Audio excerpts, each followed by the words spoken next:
Good evening, everyone, and welcome to tonight's webinar. My name is Priyanka Chadha. I'm the National Participation Program Lead at Motorsport Australia, and I manage the Girls on Track program. Before we begin, I would like to acknowledge the traditional owners of the land that we are all dialing in from and pay my respects to elders past and present. I would also like to thank Super Cheap Auto for presenting tonight's webinar. It's a really exciting one, and we really hope you're excited for it because Charlie and I definitely am. And I'll hand over to Charlie to kickstart tonight's session. Thank you so much, Priyanka. Yeah, we've been talking about this since last year, and then because of all of your hard work, you've made it happen. So thank you so much for allowing me to host this, and of course, bringing two powerhouse women in content creation to this event as well. And Tenayah, don't give me that side eye. You are a powerhouse. Yes, I'm going to embarrass you because you told me your mum was going to be on here. But yes, my name's Charlie Barlow.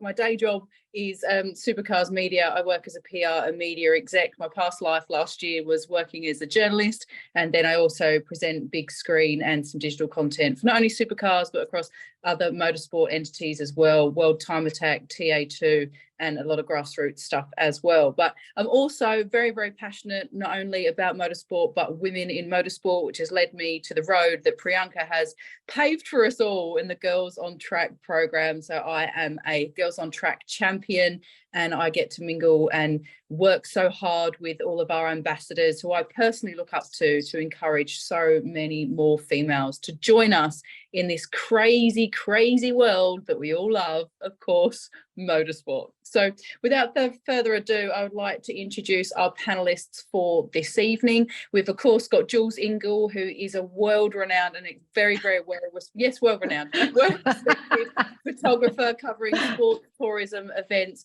portrait and corporate, and she's been very, very nice enough to make me look quite good over a couple of years as well. But she's got 20 years worth of experience and was really a pioneer for women in motorsport photography. So to listen to your story and hear your tips and tricks and what's next for you and how you're mentoring others to come into the space, we cannot wait to hear that. And of course, we've got Tenayah Mcleod, who I get to work with at racetracks all the time.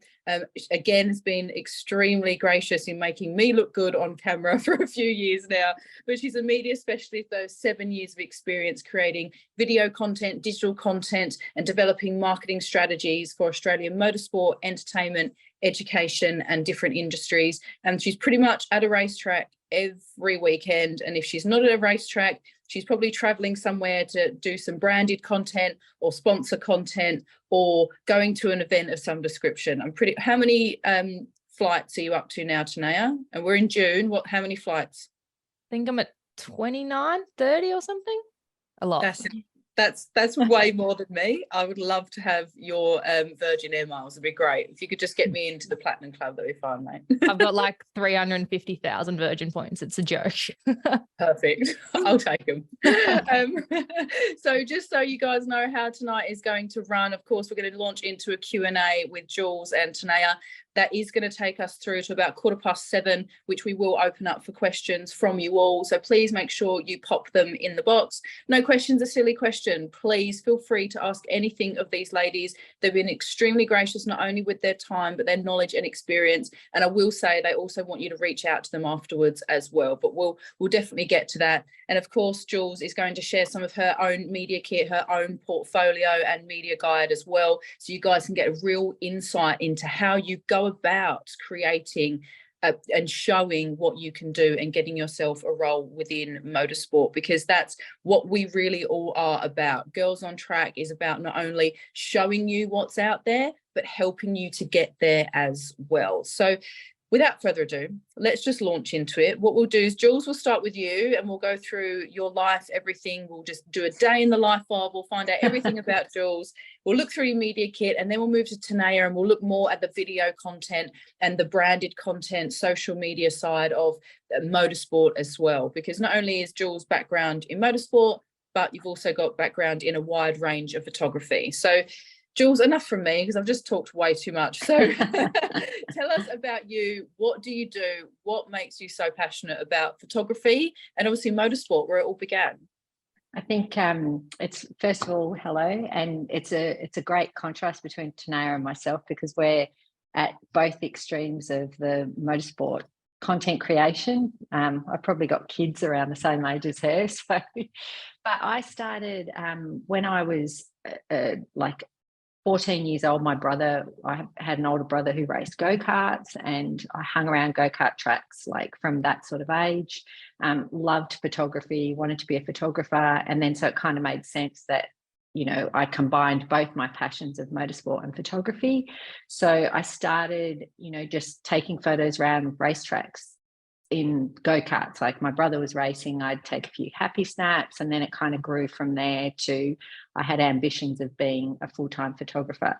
So when I finished school, I started following motorsport more heavily. I did pretty much what you guys are doing now. I went to every single supercars race back in the day, but back then it was a lot different. There was very few photographers and pretty much no females. The only females at racetracks were promo girls or wives. So it was a lot different then. So I love the way things are now, how many women you see involved, how much push there is to encourage women to be involved, because just because we're girls, it doesn't mean that, you know, we don't love motorsport as much as everybody else. So yeah, I started with supercars when I finished school, but by then I'd already had plenty of experience in grassroots kind of sports. And then I met my now husband, who was also into motorsport, and we went overseas. We spent 6 years traveling around Europe. Same thing, went to racetracks all around Europe. When we came back to Australia, it was a bit tricky for me. I'd been doing motorsport for a long time, and I was kind of breaking into it. I felt like I'd broken into it, had quite a good, you know, I had some great clients and everything was going great. But then, you know, I had to make a choice between my husband's career and my career. So I moved away from motorsport for a little while, still hung around racetracks for another 25 years or so. But the photography side of things kind of took a bit of a sideline. And then I got into other forms of photography, which I think also help, you know, just hone your craft, not just doing the same thing every weekend. And yeah, now I've come full circle back to doing motorsport photography again, now that I'm, you know, circumstances have changed and I've got time. So it's incredible that you've obviously had such a successful career over so many decades. So you alluded to there that not only, when you kind of left school, you already built enough experience and built enough of portfolio. So tell us what happened when you left school and then transitioned into having this as your full-time role. Yeah, so I think depending on where girls are at, like if they leave school and they have no experience at all, you know, you start back where I had already started at 14, 15 years old, going to go-kart tracks, you know, going to local dirt bike races, just clubby events. But not only building up your portfolio, like motorsport photography it's tricky. Like it's not just, you know, you have to build up contacts within the sport. You have to get to know people, build up clients, but you also have to be a good photographer. So, you know, spend a few years learning your craft, getting better. So then when I finished school, I made the commitment that I wanted to be a motorsport photographer. I borrowed some money off my father to buy equipment that was good enough to do the work. And then I just kind of invested in myself, paid to go to race meetings, built up clients who, you know, would then buy my photos. And within probably 6 to 12 months, I was covering my costs. So I, you know, and then from there started to make money. So let's talk about then moving from, as you said, then you started to cover your own costs. But at what point do you go from working for free to then charging what you're worth? How does that journey begin? That is really, really tricky. And like I said, I started quite a long time ago. The landscape has changed a lot. When I started photography, it was pre-digital. So, you know, you were buying film, having to pay for photos to be developed. And I think also pre-digital, there was a lot less photographers because it was harder to do and it was expensive. But I think my advice in that sort of area would be, you do have to do a certain amount of work for free, or you've got to pay to go to race meetings. You can't just straight away expect to be earning big money. So you've got to invest in yourself in that way and really just make the commitment, this is what I want to do.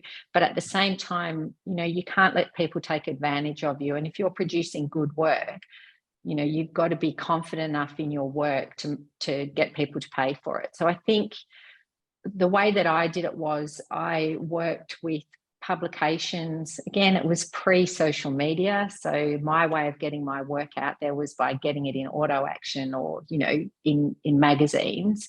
Social media is a great way to get your name and your work out there. And then if you're going to meetings, approach drivers, approach teams, show them your work, tag them on social media. And then if they like your work, I feel like then you can kind of be like, well, would you like to pay to have some digital images, and start offering you services. I think it's quite different to when I was starting out. And I think there is more opportunity now because there's a lot more photographers and content creators around, but there's so much more demand as well because everybody has to have a digital presence.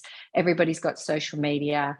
Race drivers don't have time to be creating content. If you can help them in that area, which I think obviously Tenayah is an expert at, you're doing their work for them. And I feel like people are happy to pay for those services. So the most important thing is to build up your craft so that you're good enough that people are going to want your photos. If you're giving them, content or photos or whatever that's blurry or out of focus or it's just not interesting, why would they use you? So I think it's about being creative and being unique. There's quite a lot of people doing this now. And what I find is I went out to a track on the weekend and all the photographers were on the same corner, all taking exactly the same photo. And so I was like, well, how about I go somewhere else? And then you've got more chance of catching something a bit unique. You're getting a different angle. So just try and be a bit unique in the way you approach it as well. So I think that sort of in answer to that sort of question, you definitely do have to spend money before you're going to start making money, but you also have to be confident in your work and not let people take advantage of it. Yeah, absolutely. And I think it's a little bit of a trait of being a female as well, that sort of sometimes having those discussions about money can be really daunting, and also standing up for yourself. And as you say, building that confidence within yourself to say, no, this is what I'm worth and my work is good, can certainly take some time. And I think that's where people like yourself, Jules, and Tenayah, you can lean on us and, ask us and ask for help and ask for direction, and don't feel like you're alone in trying to have those conversations or in trying to build that confidence within yourself. The Girls on Track community will rally around you to help you feel supported within those kinds of times within your career. So thank you for being so honest about that though, Jules. Let's talk about a day in the life of. So obviously you've got your motorsport life. Let's talk about back then, what a day in the life would have looked like, especially around, tracks in Europe. We've got plenty of Girls on Track participants that do go and travel around the world and visit tracks around the world. So what was it like for you going and working overseas at circuits around the world? I loved it. I mean, at the end of the day, work-wise, a track is a track, and you're doing the same thing, whether it's, Ipswich or Monaco, it's all the same day job kind of thing and the same amount of effort. But went to tracks in Macau, did Monaco, I shot the Monaco Formula One Grand Prix, spent a year in Germany, Japan, a lot of time in England. And like in the UK, the racing is just crazy. There's tracks everywhere. There's racing every single weekend. Within an hour or two drive, there's probably 5 or 6 different tracks. So it was fantastic fun. I loved Europe. Yeah, I think the difference as well between overseas and Australia is just the amount of racing that goes on. And because it's so much smaller, it's hard in Australia. You get these young girls that are wanting to build up content and portfolios, but there's probably only one track near them. Talk about building portfolios then. That leads really well into that. So as you say, attending race meetings, capturing, obviously using social media to share content, but let's talk about the different ways in which women can do this. But for you, you've got your media kit, which shows exactly what you can do for a client. And, you know, when you're approached, we were just talking before, you're approached by girls saying, hey, I really want to get started. What's your advice there?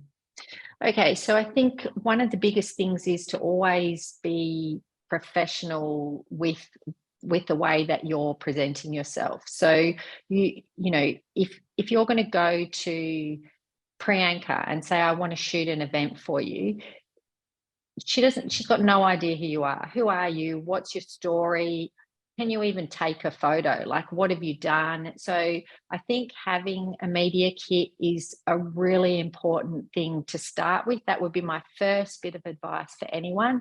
Build up a portfolio of some photos so you can show people, if I hire you, this is what I'm going to get. This is what your photos are like, you know. So if I'm approaching someone that I have never worked for before, but I want to work for them, even if I'm trying to just get extra, you know, I'm approaching a track because I want access to go and get some photos for my portfolio, I send them my media kit, and my media kit is just a quick snapshot. This is who I am.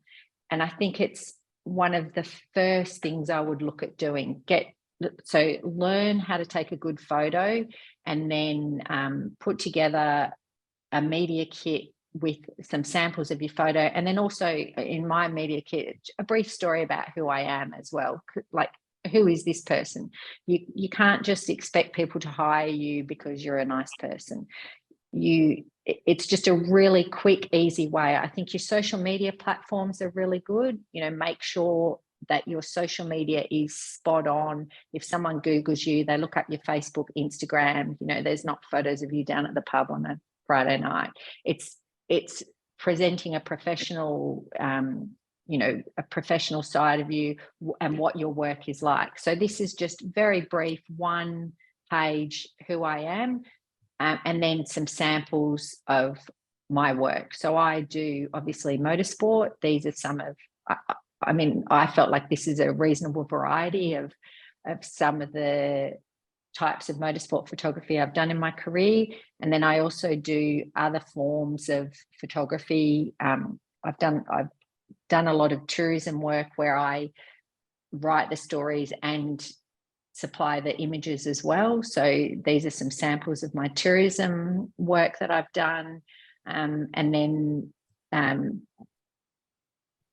sports, I do a lot of work, especially on the Gold Coast, for just local companies and sporting bodies, you know, events where I shoot their event for the sports of their event. I love sports, any sort of sports. So, you know, again, just a sort of a good range of samples of my work.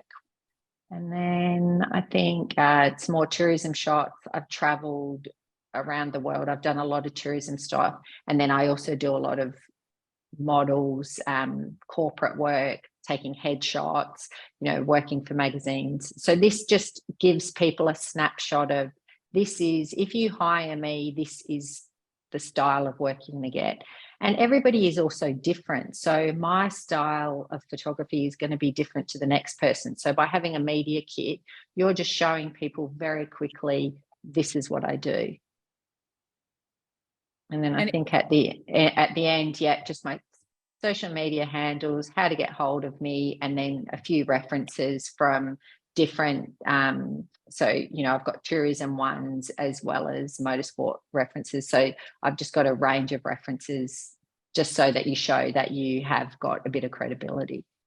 So, I mean, I think even if you're, you know, 18, 20 years old, straight out of school, you can't expect to get work if you have if you've never done anything before. So you have to have some samples of your work, and you need to be able to show people what your work is like, a little bit about you. Obviously, my career is a lot longer than someone who's 20. So you just giving them, this is about me, who I am, what my goals are. I think it's really, really important to set goals. So, like when I was finishing school, I wanted to be a Formula One photographer, but I'm obviously not going to, ring up the FIA and be a Formula One photographer. So my short-term goals were, I need to build up my portfolio. I need to get experience, become a better photographer. So that was my 1-year goal. My 5-year goal was I want to be overseas, shooting overseas. My 10-year goal was I want to be a Formula One photographer. Obviously, my goals changed, but at least if you have short, middle, and long-term goals, you have things to work towards. And then in your media kit, especially someone young, you can put your goals, what your ambitions are, as well as what you've done in the past. Yeah, thank you for sharing that, because it's so important and yet actually quite simple to put together as such. Yeah. It's sort of, as you say, you've kept it very clean, clear, concise about what you can do. You know what you're going to get from Jules Ingall. You feel like you know a bit about you as well, and you can see the diversity. One thing I just want to touch on quickly, because you just did show that not only do you take the photos, but you're writing copy as well. So for you, how important is it to have those sort of multiple skills within content creation too? I think that happened to me because when I was in Europe, again, it was pre-internet and pre-digital, but because I was an Australian in Europe, my husband was a racing driver in Europe, so there was Australian publications that were interested in stories about him and things. So I started that way doing it, but it just offers diversity. I think if you go to someone and say, I can take a great photo, everybody can do that. You don't necessarily have to have writing skills, but the more diversified you are in the skills that you can offer someone, definitely the more employable you are, whether that be as a permanent or a freelancer.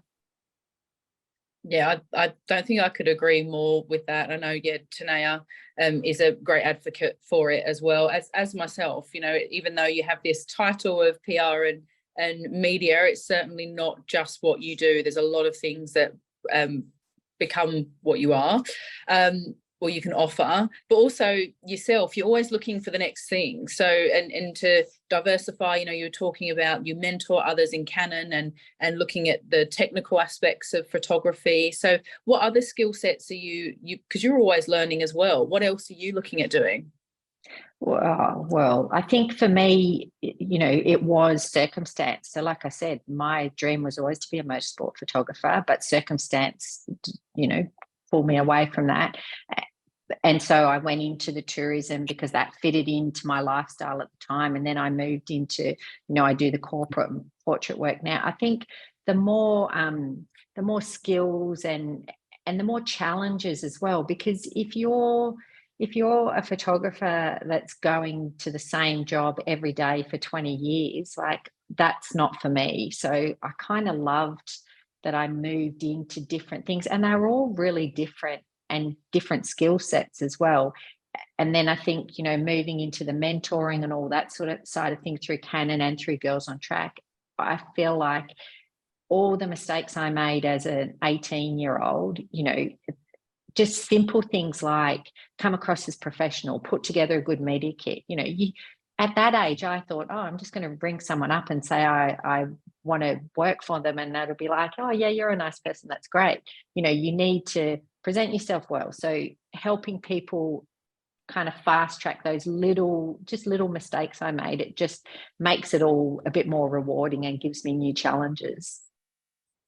Yeah, definitely. Also, what's a challenging part of your role even today? Is there anything that you find challenging even after having so much experience? Challenging. I think one of the hardest things I find, if that's what you mean by challenging, is probably, no matter how experienced you are, how many people you know, is being knocked back. So sending an email or contacting someone and not getting a response, or well, I think, it's more that people just don't even respond to you. So that's probably the hardest thing I find. But you just have to move on. You know, you can't expect, like I said before, you can't expect that you're going to go out there and say that you want to be a V8 supercar photographer and everyone's going to fall all over you and give you the work. Even, you know, being part of things like Girls on Track, where you've got mentors and people helping you, you still have to do a lot of hard work and face a lot of knockbacks. And, you know, there's still a lot involved that isn't always fun. Yeah, I think it's important to say that. I think Tenayah and I have had this discussion. We see each other at 5 a.m. at a racetrack when, we left at sort of, let's say 10, maybe 11 o'clock the night before. I'm sure you've had plenty a decade of doing that as well. But Jules, thank you so much for giving us an insight not only into your career, but also how you're helping others to forge their own. But yeah, so if you've got any questions for Jules, please feel free to pop them in the Q&A box. And we will loop back after we've talked to Tenayah. So Tenayah, welcome. How are you? Hello, everyone. This is exciting.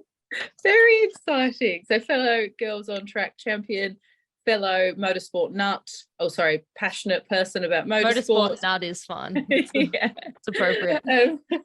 So Tenayah, for those of us that don't know about you, it feels like, for me, I see you all the time. I feel like I get to see your work, which is incredible all the time. But tell us a little bit about you. Hello. I'm by trade, I guess, a videographer.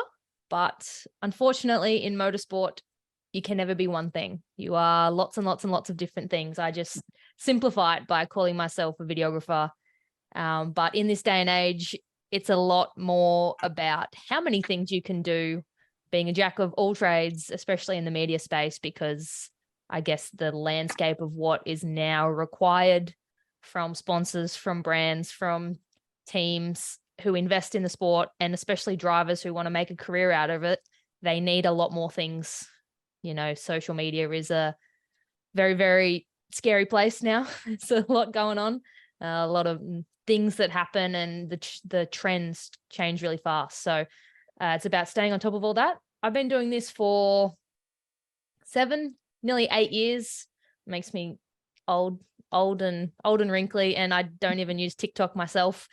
So yes, learning to use it for clients is tricky because I feel like I missed the whole boat. Someone told me in 2019 to get on TikTok, and I was like, nah. I really wish I got on TikTok in 2019 because my life would be very different. I missed that boat so hard. Same. I got told by a guy who's now really big on TikTok to get on TikTok. I was like, no, it's like the child. It's like like kids. Yeah. Yeah. Big regret. Just like not buying Bitcoin in 2017. Yeah. Why did I not get shares in Zoom? Yes, exactly.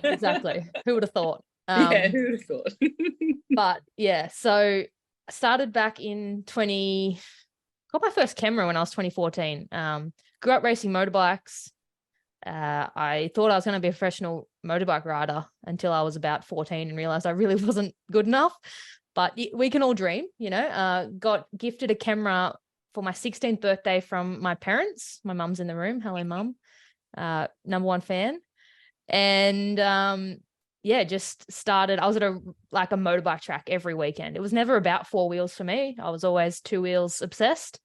And then, started taking photos, flicked over that video mode, and then started mucking around really before, you know, it was a thing. It was obviously a thing in big broadcasts, and cameras were huge and making long form documentary, but, you know, 1 minute social clips and things like that weren't really that much of a thing. I think people's attention spans were longer, or we thought people's attention spans were longer.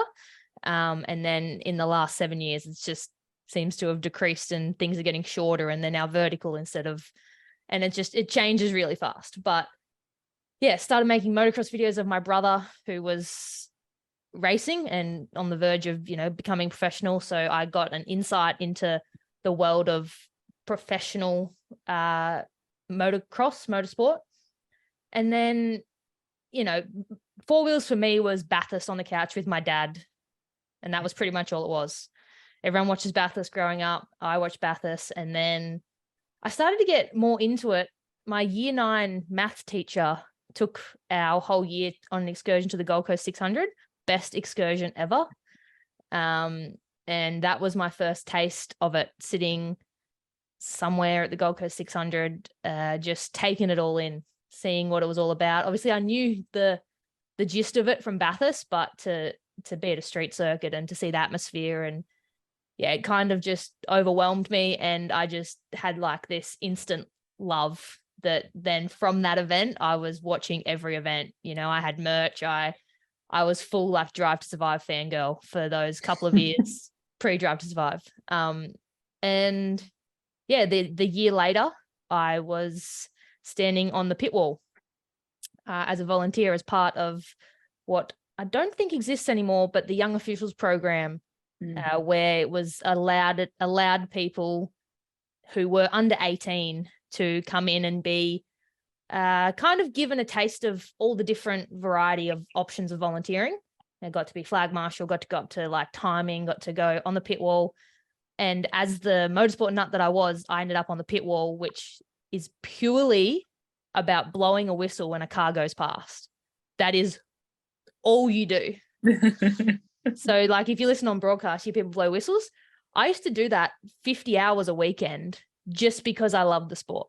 Like it is so crazy, the level of commitment and the level of love for the sport that the people who are volunteers have.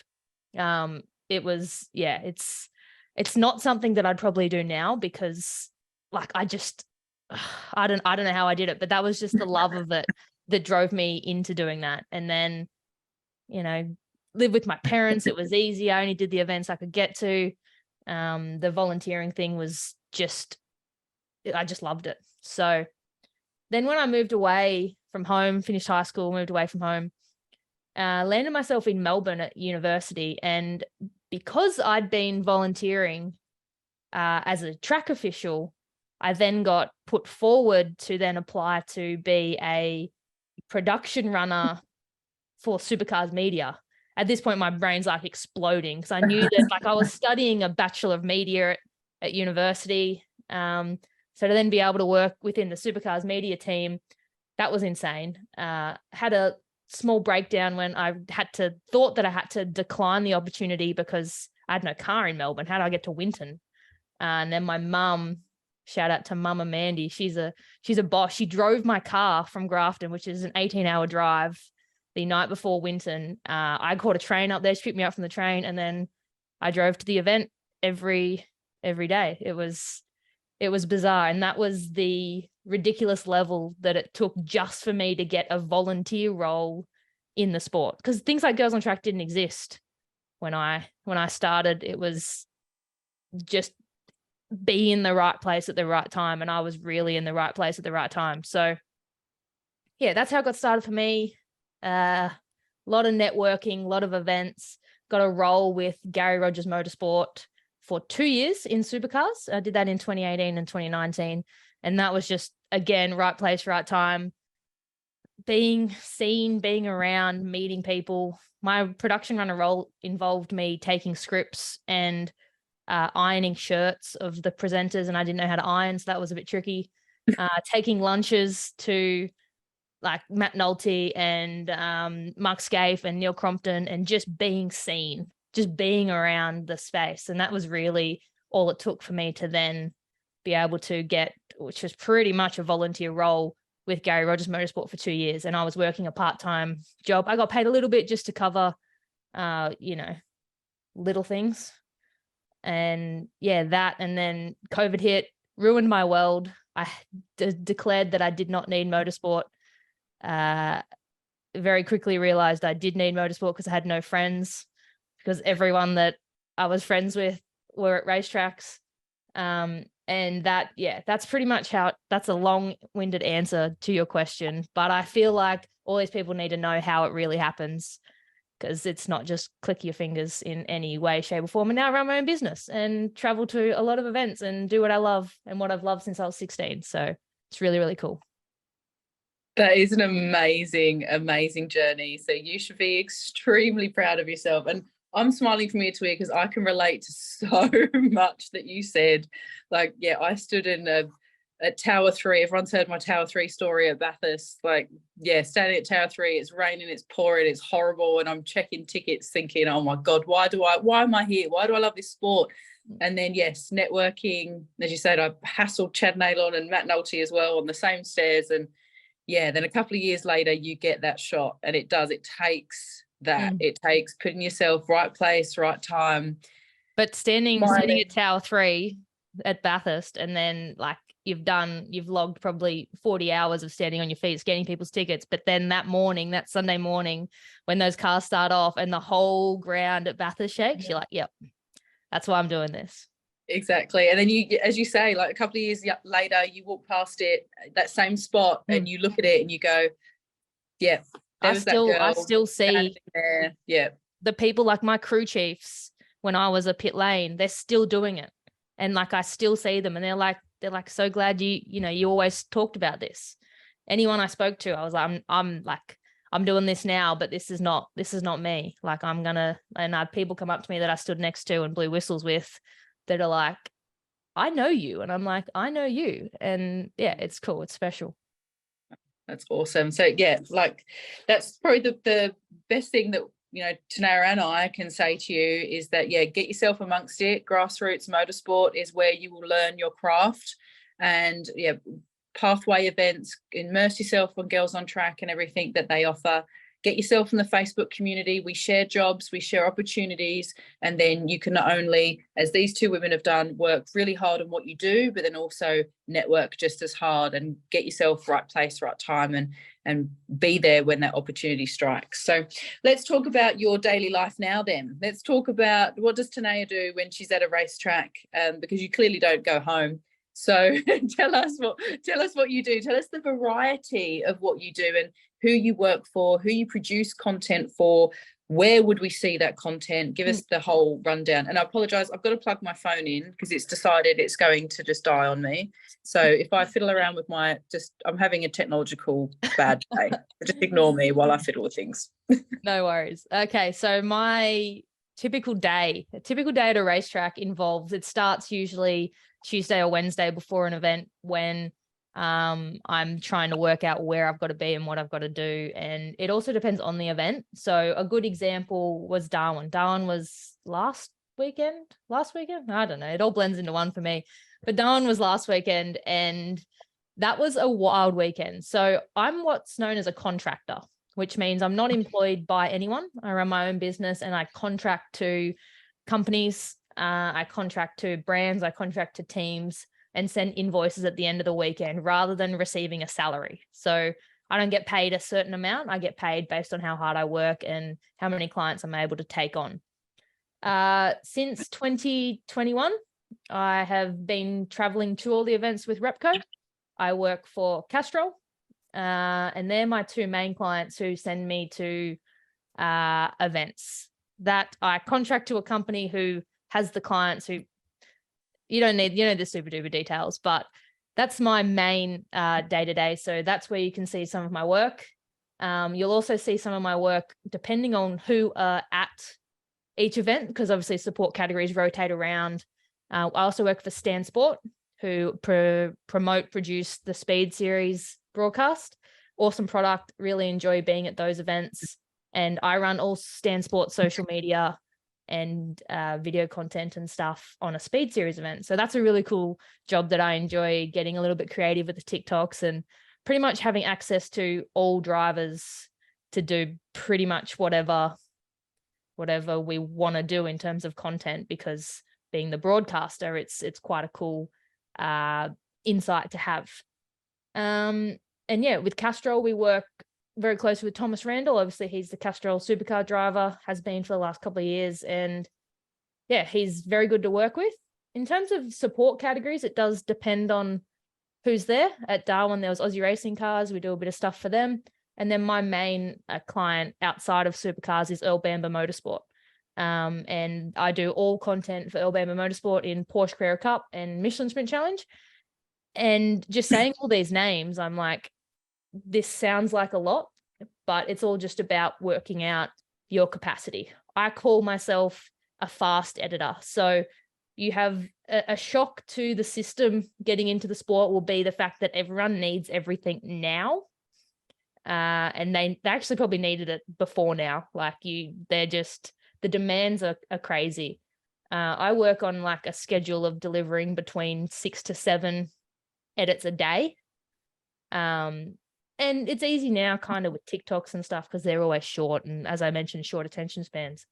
But yeah, delivering 6, 7, 8 videos per day over a 4-day weekend is quite the challenge. So you have to be a fast editor. And that's just a skill that I've tweaked and improved over the last 7 years of video editing. We don't count the 2 or 3 years when I was in year 7 and 8 where I made like TV show sitcom like fan reels and stuff. We don't count that. Can we quickly touch on something that I know that I deal with all the time and I still get confused? Accreditation. So when you want to start in grassroots and you want to be, capturing content at a racetrack, what is it that you need to do? Give us a bit of a rundown how you begin. You start at grassroots racing and you build your portfolio and your media kit. You then decide where you want to go next. So in terms of, we have a hierarchy here in Australia. Supercars sits at the top. Speed Series sits right underneath that as a national level event. Then we have, just your state categories, even national events like that travel to events, but sit on a lower like a lower level in terms of media coverage or media things like that. As you go up that hierarchy, it's going to get harder and harder to get accreditation. You're going to have to be better than the other people who don't get accredited, if that makes sense. In terms of grassroots racing, it's all about knowing who you need to contact. So like every event will have a secretary or a media rep, and you just need to find who they are, send them an email, even better, go and meet them, introduce yourself. You'll find at like grassroots events, you probably don't need to get accreditation. You more just need to go and sign the insurance waiver that if you get run over, it's not on the event. That's all on you. So then as it gets up, the requirements get higher. You need to have your own public liability insurance. Again, if you get run over, it's on you, not on them. And then further up, you then need to start increasing what work you're providing in terms of, are you good enough to be working at that event? Because you could imagine if we said a supercars event, hey, with your media cred, you get free tickets. You could imagine the amount of people that want to apply for that just to get the free ticket, not because they want to be a photographer. That's when they then start to look at your work and what the product you're producing and who are you working for? Because you might be a great photographer, but do you work for someone that is connected to the sport, or do you work for someone else that's not going to help the sport in that way? Are you making content for, say, like, are you making content for Castrol? Cool. Castrol invest a lot in the sport. Are you making content for Stan Sport? Cool. Stan Sport's a broadcaster. You're going to get accredited. And that's just a process of, one, working at the grassroots, getting the media kit, like Jules said, building that out, then having that on hand to give that whoever asks for it, or even just submit it with, like, I think the Supercars accreditation form asks you to submit items of work, submit your best things. And if you can just load a PDF in there, you're done. It's super handy to do it that way. So yeah, accreditation is tricky. My best tip is to get to know the people who accept your accred. If that is, that takes time as well, because they're usually high level roles. Charlie works really closely with Mitch, who is the Supercars acceptor, gatekeeper, if you will. And you just need to get to know him, and, networking is everything. And obviously, I guess before that is just being really good at what you do and becoming really good. You don't have to be good now, but go to those grassroots events and become good. And you're not gonna, you won't get accredited at Supercars if you have no product. That's when you go as a punter. So you buy a ticket and go and shoot behind the fences and just learn the craft first. Can I, just jump in? I think it's really important to highlight with grassroots motorsport that, if you're starting out, you can buy a general admission ticket and 100%. stand anywhere that's safe, obviously, and At take Queensland Raceway, you can shoot the entire track with not Oh. being accredited. Yeah, there you go. So for those who have asked the question, I think it's come through the chat as well. Yeah, just be mindful that general admission tickets is a great way to start to 100%. build your portfolio. And then probably one thing I didn't touch on is videography. Video is a whole different ball game to photos, because you have people like Stan Sport and Fox Sports who are paying millions of dollars to own this product that you're trying to make your own content for. So then the scope of what you can do and what you can't do from a video perspective is massive. The rules are tight. It's very tricky to like for an instance, at any level where there's a TV product, no filming on track. That is just a blatant rule. You cannot film on track. Then the rules of what you can film from a garage perspective, you can't face the track. You've got to face. It's a wormhole of rules.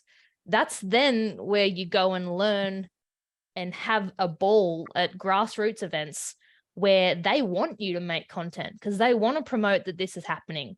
They want people to come out with cameras and make cool stuff and put it on TikTok and go viral. And then that's a benefit for them. So any state event, just always check that there's no broadcast regulations that will get you in trouble, because you don't want to be in trouble. But yeah, video is a whole another thing. And if you have any questions about the specifics, if you're at the level that you want to start going to supercars, just get in contact with me and I can tell you what you can and can't do. And if it's worthwhile going, like a lot of clients are like, hey, I'll only pay you if you can shoot on track. And I'm like, well, I can't. And they're like, okay, I'm not interested. And like, that's not on me that I can't do that. That's on the client's expectations of racing in another category or something. So yeah, video is tricky. Photo, you have, some rules, like only the best get pit lane access. But if you've got a long enough lens, you can shoot the pit lane. You've just got to be creative about it. Yeah. Sorry, I'm going to jump in again. Sorry, just to highlight for whoever's listening, Motorsport Australia has 550 affiliated clubs, and these clubs run events across the country. It's pretty much every weekend there's something going on in every state, without doubt. And if you go onto our website, there's a clubs tab up there, and you can click on that as a club finder. So you can find clubs close to you, nearby. If you're traveling somewhere, reach out to them. And like we've just said, they need help in building content. So it's a great way to offer your services and build your portfolio to show someone else what you can really do. A few other things to think about: drivers, teams, tracks across the country, again, where these events are hosted, might need help with social media or whatever it is. So think out of the box. There are plenty of opportunities, and I'll stop now. No, not at all. Not at all. You know better than I do, 1000%. And also, don't just think about circuit racing. There are so many different other forms of motorsport. I'm trying to crack into rally. Jess Danes promised me she'll take me one day. But there's off-road, there's 2 wheels, there's 4 wheels, there's motorcarnas, there's speedway, there's drift, there's drags. There's just so many different opportunities. So don't just think, like, I know I work for supercars. I know it's easy for me to say, but don't just think about supercars. There are lots and lots of opportunities for you. And of course, overseas as well. Like, we want you to stay here. We want the best of the crop, of course, for ourselves, because Australia is the best place on the planet. I can say that I'm English. But yes, we would just love to see you flourish, not only here, but overseas as well. So I reckon we could probably open up for questions right about now. I will quickly ask Tenayah one last question, which I was just thinking about at this point. Tenayah, I guess I want to hear from you in terms of, you mentioned about the challenges of what you can and can't film.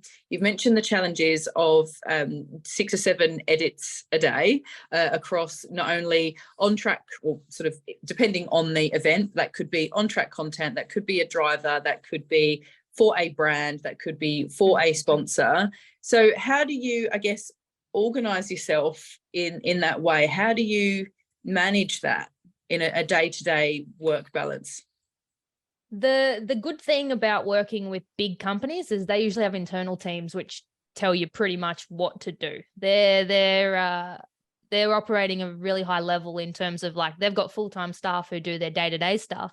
And then the full-time staff are like, yeah, sick, I'll have the weekend off while you guys bring in these people to do my job for me. That's pretty much how it works. But then those full-time people are able to pull together what they want. They do the research, they tell you, and they give you pretty much a hit list with times and things. For Repco, we always do a store appearance with the DJR drivers every event without fail. So that's one piece of content already ticked off the list. Then with Castrol, there's always a Randall act of kindness, which is a concept we come up to with, where if you're at an event, you need to look it up. You need to look out for this. We grab Thomas Randall and take him through the punter land and give him heaps of free merch. So that's just a great time. You can pick up like $100 jackets. Yeah, a lot of fun. But that's just something that's just always in our calendar. And then I have like my own little app. I use an app called Todoist, which it's free, and it just a little, you tick the box if you've done it, you don't tick it if you haven't done it, and that keeps me in line. And then I just use like the Apple Notes app to have the schedule and times of where I need to be, when I need to be there. And yeah, it definitely takes time. I do probably 10x the amount of work that I did when I was at GRM. At GRM, I worked for a team who raced in one category at an event where there was 6 or 7 support categories and things like that. So but that helped me, that easy level of sort of content. It wasn't easy when I was just new, but looking back now, I'm like, that would be a piece of cake to do that amount of work on a weekend. But having not done that amount of work, I wouldn't have known what my level is, or actually how much harder I could push to not only make more money, but to make more content. And every time I make a piece of content, I feel like I get better. So yeah, trial and error, keep trying things. As I said, I'm not very good at TikTok or Reels, and I'm too old for that, but it's something that I've had to incorporate. I don't like vertical video because I like cinema, and I like 16:9, which is the size of this screen, rather than upwards stuff. So that's something that I've had to overcome, the genuine fact that I detest TikTok, and then clients pay me to run their TikToks. So that's a challenge of it. And the fact that I detest vertical video, but everything I do in my life now is now vertical video, but that's beyond my control. I just have to learn to go with pretty much what people pay for and what's gonna work for the client. No, I think that's a really important point to make, of not only diversifying your skills, but also evolving and continuing to evolve. I think for me, it was like broadcast. That's where I want to be. That's what I want to be on. And now it's like, well, you can earn money on YouTube, right? So yeah, so you can be like YouTube famous. I'm like, damn it, but I'm old. I just give me a camera and a microphone. And I'm too old for this. Yeah. I really didn't think at 24 I'd be saying I'm too old for this, but when you've got like 12 and 13-year-olds with millions and millions of TikTok followers, it's kind of like, yep, too old for this. Cool. We'll just be old together. Yes, but also I do want to highlight that we have had plenty of our Girls on Track Pathways attendants become social media managers 100%. for different teams, for different series. So we've had Tanisha Rowe, who now works for AAA, but she attended Pathways event in Queensland, and she's taken on the socials, the Queensland Excel Racing Series. So as Priyanka was saying, there's over 550 clubs that you can get amongst it, and you can start showing what you can do and prove that me and Tenayah are old and we don't like TikTok. But anyway, we will move on to outwork us, out TikTokers. I'll probably hire you to come and do it for me. So that's another point. I run a business. I'm a director. I need to hire people. So, if this is what you want to do, holla at me. Yes. I did hire Priya Richards, daughter of Stephen Richards. She actually was the first person who 2018 she messaged me, and I was like, bro, I'm new at this. What do you want to learn from me? She's like, I want to be like you. I'm like, I don't even know what I'm doing yet. And then she was like, hey, I want to be like you. And I was like, cool, come and let's learn together. Come hang with me. Cause I don't know, I can tell you what I know now, but in my head, I don't know a lot. So, and now she works for Airtime, which is Neil Crompton's company. She is full-time employed by Neil Crompton's company. Still salty that she left me, but the opportunity to work for Neil Crompton is something that doesn't come up a lot. Also alongside Chad Naylon. And if you follow this sport, they're two of the biggest names doing things in the media space. So that opportunity for her, I would have been really annoyed if she stayed with me, because I would have been like, go and learn and then come back and work for me later. Yeah, she's amazing. Yeah, she creates content for supercars. So it's fantastic to see more women in our pit lane and definitely in the media space. So Priyanka, can we please open up for questions? Are you going to drive the question asking? Because I don't think I can see them. Yeah, sure. I can do that. Thank you. So this one's for the both of you. Have you ever doubted your work and ability? And if so, how did you get past this hurdle? Okay. I'm not sure if it sounds really bad, but I never did. And I always thought when I saw other photographers and work that they were doing, I was always like, well, I can do better than that. And I can do different and be better. I think you definitely do go through periods, not of self-doubt, just of you just lose a bit of kind of mojo. So like I said, I've been doing it. I've been a photographer for a long time, and especially through some of the channels like Canon, you hear all the time of people that just go through flat periods where they're like, oh, you know, I've just lost my interest. As far as things like actually ability, yeah, no, I always thought I could do better. So, I mean, there's obviously photographers that are way better than me, but, you know, I always thought if I didn't know how to do it, I would teach myself how to do it and I would learn. So, well, it's good to be confident for sure. Yeah. I think that's probably a good bit of advice too, that to always come across as confident, even if you don't feel it. You still have to portray real confidence, self-assurance, because people don't want to employ someone who has doubts and they're like, oh, I'm not sure if I can do the job. No one wants to hear that. So no matter how confident you feel, always come across as you are. 100%. Couldn't agree more. Tenayah, are you with us or no? Lost. I'm here. I'm just turning my camera off because I'm walking around my house. That's all good. Do you have an answer for that question? I think for me, I only really ever doubted myself when I was the only girl, if that makes sense. Like Jules mentioned that there wasn't a lot of women in the sport when she was doing it. But even for me, there wasn't a lot when I started. It was only, 7 years ago. So to see the change we've made in 7 years it's hard to comprehend. So yeah, it's really special to be like there would I'd probably say there'd be 5 or 6 women that I know that were there doing it, one of which was doing what I was doing, and she was overseas at the time. So I had to really kind of just hustle my way in. I had people who thought I was a dude, just because they just assumed that they'd see my Instagram, Mcleod Media, and they were like, hey, dude. And I'm like, hello. But yeah, so that, I guess, just trying to make my name something, like just build that network when people weren't expecting me to be a 18, 19, 20-year-old girl just having a go. So that's probably the biggest challenge for me, was just trying to break through that barrier. Yeah. The next question is, how did you learn your skills? And if it was through a course, what course would you recommend someone who wants to follow in your footsteps? Jules, you could go first. That's all right. So I started, like I said, just taking photos at racetracks. And again, it's so much easier now because you can go out to a racetrack, take photos, and you can see straight away whether they're any good or not.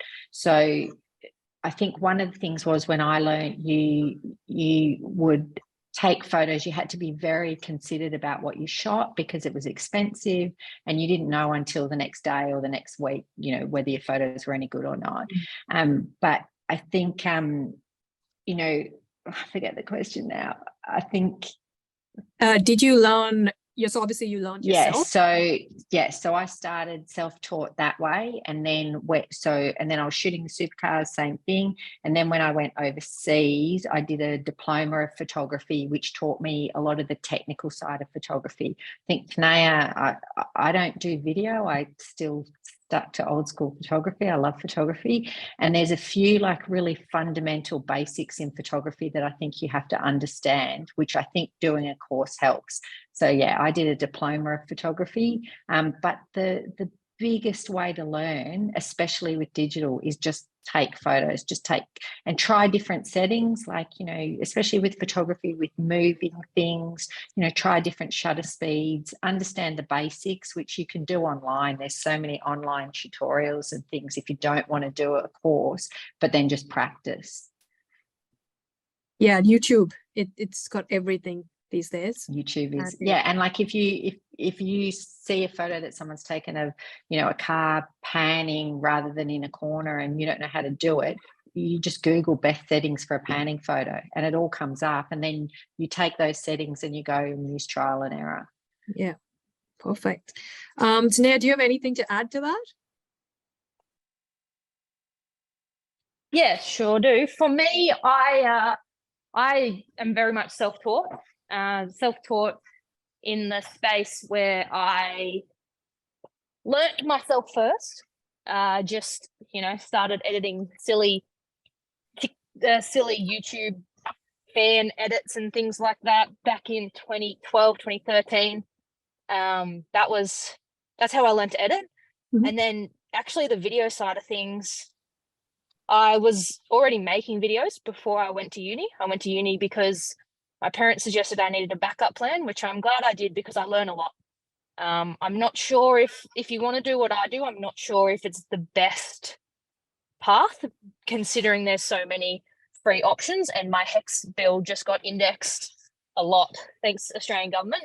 So I'm not sure. I would probably suggest just come and learn from someone like me if you want to do what we do.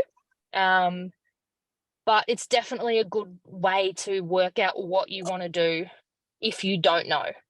Work out, you learn the basics and things like that. But you can also learn the basics on YouTube. So it just depends. If you're a motivated self-starter, learn yourself. If you need your hand held a little bit, or you think you like the idea of having your hand held a little bit, just for the support, go to uni, go and do a course. But yeah, just know that there's other ways other than the traditional path. Yeah, that's a really good way to look at it. Thanks for that. Next question is, what equipment or software do you recommend for content creators? So Jules, maybe you touch on photography, and Tenayah, you can touch on video. So photography wise, you've got Canon, Nikon, Sony, Olympus. I think they're all, it's which is better, a Ford or a Holden. I'm a Canon girl. I've probably got $30,000 to $40,000 worth of equipment, but I don't think you need that straight up. I think if you have one good camera and a good lens and then good editing software, with the technology of cameras today, that's a great start, and then you can build up from there. And then I use the Adobe Suite, Photoshop, Lightroom for all my editing. Yeah, perfect. I use that too. Not that my editing's any good. Tenayah, what about you? From a video perspective, I also use the Adobe Creative Cloud Suite. That's what I find helps my workflow, does everything that I need it to do. And yeah, also gives me access to photography tools, which are also handy when you do need to be a jack of all trades. So as a videographer, I'm also a graphic designer, I'm a social media manager, I create newsletters, I obviously edit videos and things. But with the Adobe Creative Cloud Suite, for one monthly payment, you get access to photo, video, PDF creation tools, and that's a really, I wouldn't be able to run my business without it. So that's a non-negotiable for me. And then in terms of equipment, I, same as Jules, also use Canon. Canon equipment is just a personal preference. for video stuff, Sony's probably the market leader at the moment, but I've just always been a Canon gal. My first camera was a Canon, and I've never really used anything else since, because I'm just a creature of comfort, and I like what I know. So definitely don't, for video, definitely don't feel like you're restricted to Canon, but also don't feel like you have to go Sony because that's what everyone else has. So also like know that your options are open and trial them. You can rent equipment purely just to try it out. For me, Canon's a big thing because I like the way it feels in my hand, and that's probably the main reason I use it. It may not be the best option, but I like the way, when I hold it, I like the way it feels. A bit weird. You probably, if you're not into cameras, you probably won't get that. But if you're into cameras, you'll know what I mean. And yeah, that for me, I use Canon R6, Canon R5C, and then heaps of equipment like stabilizers, a lot of audio stuff. And yeah, video is a very expensive avenue to open up. But the good thing is now with TikTok and stuff, you could just use your phone to get started. And until you're making money, you don't need to, invest the tens of thousands of dollars that I have when you have your phone in your pocket. So there's a lot of things you can learn on your phone, and then to do it professionally, you have to take that next step. But hopefully by then you've got the skills, you can make a little bit of cash to make it worthwhile. Tying into that, we just said about TikTok and creating content, I guess. Have you ever experienced a creative block? And if so, how do you work past it? Tenayah, that's probably more a Tenayah question. Yep. For me, I experience a creative block after every Supercars event. The way I work past it is by not working. My weekends are typically a Tuesday, Wednesday, or a Monday, Tuesday. And no joke, the only thing I do on those days is do my laundry and play Disney Dreamlight Valley on Switch. I spend about 8 hours taking like Stitch or like Simba or something to harvest pumpkins, and that's all I do. And that is how I reset from my creative blocks. Because I do such long hours, and because I'm my own boss, I'm lucky that I have that flexibility. But my weekends are always so hectic. Sometimes they're 8-hour days of work. So I feel like I earn my 8 hours of Nintendo Switch fun time to just shut my brain off, and honestly to restore that creativity, because everyone only has a limited level of creativity, and eventually you run dry. So it's very important to switch off, to step back, to try not to think about making videos if you can. And that's only if you hit that level where you burn out creatively now. That's only if you hit that level. And you'll know if you hit that level because you'll be like, what am I doing? Or why isn't this at the level that I know I can be at? And that's when you need to take a step back, examine things. A really good thing that I've started doing is watching tutorials on YouTube, not actually like actioning anything, but just watching and seeing what other creatives do and how I can incorporate that into my daily creating. And I burn out after every event, because there's making 24 to 36 videos across a weekend is a lot on the creativity toll. So turning off is very important. Yeah, and I think anyone who works in motorsport, the hours are long. The weekends, you're at a racetrack. And Charlie, I think you can talk to this as well, where you need time off, after you come back from Darwin or Perth or wherever it is, to just, do what you love and, get in tune with yourself again to get going for the next race. Do you agree? Oh, completely. I think we have a thing called event fitness. So you'll find when you first start at Supercars and you do your first couple of events, you get to a Monday and you're like, why did I sign up for this? Why have I done this? Like, you're on the flight home, just like sleeping up against the thing like this. And then you kind of, because also for us, where it's a little bit different, because, I'm employed full time by Supercars. So I go and work a race weekend, and then I travel home on a Monday. I'm back to work. I'm in the office on Tuesday, and then I might not actually get a day off till the Friday, perhaps, or maybe the week after. We have like days in lieu. So sometimes you'll work, 10, 12 days straight, and you need to have time where you're not looking at a screen, where I'm not organising where 25 drivers need to be, or telling them to stand there and smile and be nice to people and treating them like they're toddlers. Like, there's times where I need to just not be doing that. So yes, it's very, very important to find the things that completely relax you. Sometimes for me, it's watching the Kardashians, so I can turn my brain completely off. Trashy TV, it's where I go to. Or it's just catching up with my friends, my girlfriends that have nothing to do with motorsport and do not care about motorsport. There's only 3 of them, but I make them hang out with me so that I don't talk about motorsport and I don't think about it. It's finding those other activities, exactly what Tenayah said, that have nothing to do with motorsport, that you can completely switch off. And nature, being with my son, that's just not it. I think I've said this to you before, Priyanka. Motorsport is not a job, it is your life. When you decide this is what you want to do for career, you hand it over, and that is what you do, and you love it and you will do anything for it. But it kicks you sometimes really hard, because there's a lot of money involved, there's a lot of pressure involved, there's teams trying to win championships, there's sponsors, there's multi-million-dollar teams out there that are trying to be the best that they can be, and we're a part of that, and sometimes you can take that on. So you need to make sure you've got a plan in place so that you do have that downtime and you do have a way to kickstart yourself and go on to the next one, because you'll only have a couple of weekends and then it will be the next one again. Exactly. It doesn't stop. But I think, the one thing that's come out of the Girls on Track program is all the women that are involved in this absolutely love what they do, and I'm sure that goes for the men too, otherwise none of us would be doing what we're doing. So I think we're all maybe a tad bit obsessed with this industry and this everything it has to offer. I'll do one more question and then Charlie, I'll hand back over to you. There are a lot of questions here that we haven't been able to answer, so please email them through to Girls on Track, or you could get in touch with Jules and Tenayah, who have offered to answer them offline.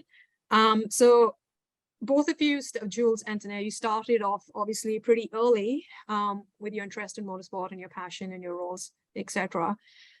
What do you have to say to people who feel like they've gotten into motorsport too late and their opportunity to turn that into a career? So over here it says people discovering it at 19, 20, 21, which I don't think is late at all, but keen to hear what you have to say. I'll go first. I think you see with so many people that they finish school and they don't know what they want to do, and they start a career, they go to university, and they have no idea, and they might not fall into their career until their 20s, 30s, 40s. You hear all sorts of stories like that. And I think with something like, if you want to be a race driver, you can't leave it too late. And race drivers are obviously starting as young kids. But if you want to get into the social media, all the type of roles that we're doing, I don't think any age is too late. I mean, I got into it young by chance because my brother raced go-karts, and I just loved it, but that wasn't deliberate. I definitely don't think in the media sort of side of things, any age is too old. Yep. Tenayah, do you have any? Yeah, I completely agree. There's, if you love it, like no age is too old. I guess the only thing is it's intense. It's a lot. And like I touched on earlier, to get accredited and to get paid, you need to be the best, or the top 5 or 6 of what you do. So if you think you can be that, whatever age you like, but that does take commitment and years of training. So what they say, best time to plant a tree was yesterday, second best time's today. If you want to do it, start today, start tonight. YouTube, how do I edit on Premiere Pro? How do I compose a frame, or how do I take a photo on whatever camera you've got? Start tonight. If it's regardless of your age, just start, just do it. I think that's trademarked. So I'll quickly jump in. I was 30 I was 30 when I discovered Australian motorsport and decided to pursue my career. Worked exceptionally hard for 2 years and networked and all the rest. And I wouldn't say I've made it, but I'm on my way to where I want to be. So, and I was 30. So if you've discovered it by 19, you're doing really well, and just keep going. All right. Yeah, I think, sorry, we're going to have to leave these questions because it's getting a bit late. Charlie, do you want to just do a quick wrap up? Yes, thank you all for sticking with us. Thank you, Priyanka. Thank you all so much for your wonderful questions. And the biggest thank you of all goes to Jules, Ingall and Tenayah Mcleod. So everyone put your virtual hands together and thank them for their time, for their expertise and for sharing their experiences. If you would like more information about the Girls on Track program, please head over to motorsport.org.au/Girls on Track. You will find everything you need to know there. Of course, in this webinar, there has been so much information to digest. So this video we posted on the FIA Girls on Track Australia community, so you can go back there and watch it later on the YouTubes as well. If you'd like more information about the clubs, calendar, motorsport events, make sure you visit Motorsport Australia website, as what I just said before, motorsport.org.au. They'll have all the information there. Remember, 550 clubs that you could get yourself amongst to make your career happen. It is the place to go to find all of that and to get yourself at an event. But thank you all so much for joining us tonight. If you have any further questions, you can get in contact with Jules and Tenayah via their LinkedIn, via their Instagram. And of course, we're both in the Facebook community as well. All of us are in there, so you can always post a question in there and you'll have all of the champions, all of the ambassadors able to help you out as well. If you'd like more information about the Girls on Track program or how we can assist you, please email the incredible Priyanka at email her at girlsontrack@motorsport.org.au. I am Charlie Barlow. Thank you all so much for tuning in. We love you all. We cannot wait for the next webinar, which will be coming up soon. Make sure you're following Girls on Track on the socials, because they'll be posting another one on Motorsport Australia on the socials, actually. And Priyanka, I think that's everything. I think that's all. Thank you so much. Thanks, Jules, Charlie, Tenayah. That was Thank wonderful. you. Good night, everyone. See you Good night. guys. Thank you. See ya.